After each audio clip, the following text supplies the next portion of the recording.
Hey there, this is Wester70 with tips and tricks for Haven and Hearth. Well, today we're continuing our saga, and what we're trying to do is we're covering a lot of bases today, trying to bring us up to speed, bring everybody up to speed.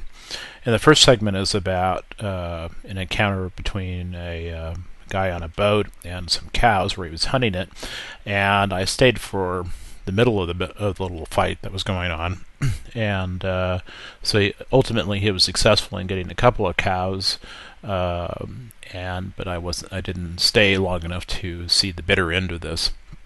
Another thing I'm talking about is a curiosity called the feather duster, capturing ladybugs, raiding an ant nest, and then working your claim. One thing I should point out about the claim, which is an important part of this game, is letting other players on your property.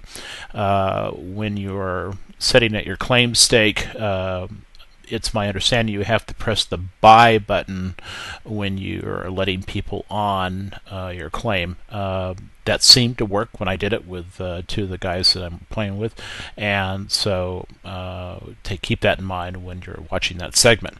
And here we go.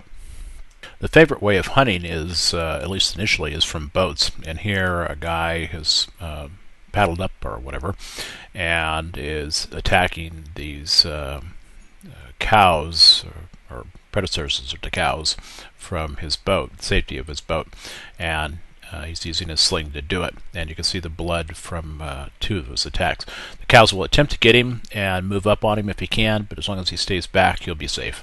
Here we're chasing ladybugs, and ladybugs make good curios, and so what you do is you come up across one of them, is you increase your traffic or your foot speed, not to the max perhaps, but at least to a run, and then you right click on the ladybug or the flying insect and then try to intercept it. Obviously it's better in an area where you have fewer obstructions and obstacles that you might get caught up in.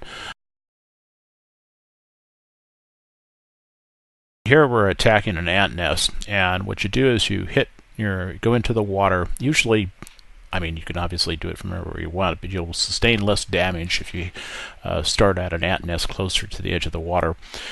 You hit raid, you hit right mouse click onto the ant nest, hit raid, and then run up to it, and that will get the ants to chase you. Then run back into water far enough away from them, and then when they start to scatter away from you, then you hit raid again and then re-attack the ant nest, and they won't come after you. And it's usually pretty successful. You may get some damage from it. I always recommend that you have an extra pair of shoes, because otherwise you'll get thorns in your feet and you'll suffer more damage. So let's see what we got. We got ant pupae and aphids. Oh boy, aren't we lucky. Aphids. Sustained a little bit of injury, but not very much. Okay, a boar. Let's see. When you attack aphids, always make sure you still have your shoes. Oh. That's the other thing. When you get into a fight, you can't immediately expect to be teleported somewhere. That's going to be delayed until you're out of that fight, which can be disconcerting if you're being chased by something. Okay, so what we're going to do right now is we're going to craft a curio. In this particular curio, you go to craft, and then curiosities, and this one's called the feather duster, and it consists of 5 feathers, 1 string, and 1 log. So we've got the materials, and we're going to craft it.